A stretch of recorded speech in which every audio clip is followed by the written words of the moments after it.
Welcome to Dateline Schools, a presentation of the St. Clair County Regional Educational Service Agency with your host, Terry Harrington.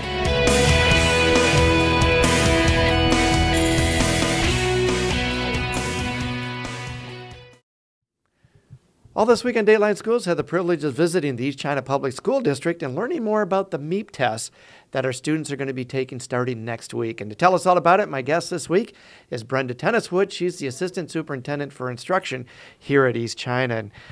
And we talked a lot about the MEAP, the importance of the MEAP, and I guess some of the stressors that the kids are going to face next week with this. Brenda, what can parents do to help ease the students' mind a little bit and prepare them for next week? Parents play such a pivotal, important role in their child's life. I think parents can do several things to get their children ready. Number one, encourage their children to do their best. We know with test fatigue, some of our tests are lengthy. Students may be a little uncomfortable with some of the test items, and just having the parents at home saying, it's okay, you can do this, put forth your best effort, really helps us. Some real practical suggestions as well. Make sure your child is getting adequate rest. I know it's not always easy to get kids to bed at night, but that's definitely something that can help, as well as making sure that they're well fed and have had breakfast before they come in to sit down to do the MEAP test.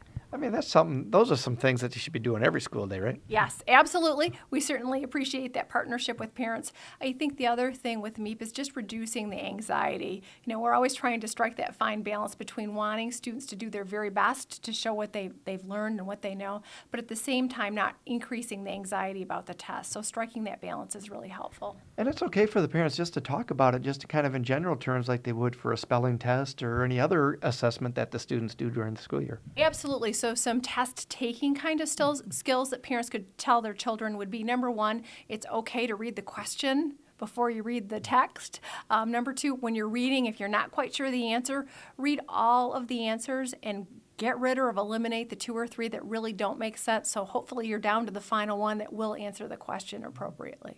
And now the parents get the results too, and they'll expect those sometime when?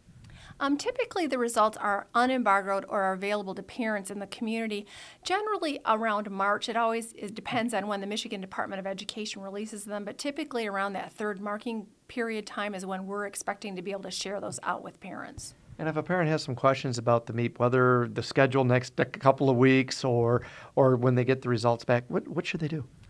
We really encourage our parents to contact the child's teacher, the school counselor, and or the building principal. Any will be more than ready and willing to answer any questions. Brenda, thank you for joining us on Dateline Schools. Dateline Schools is a production of St. Clair County RESA.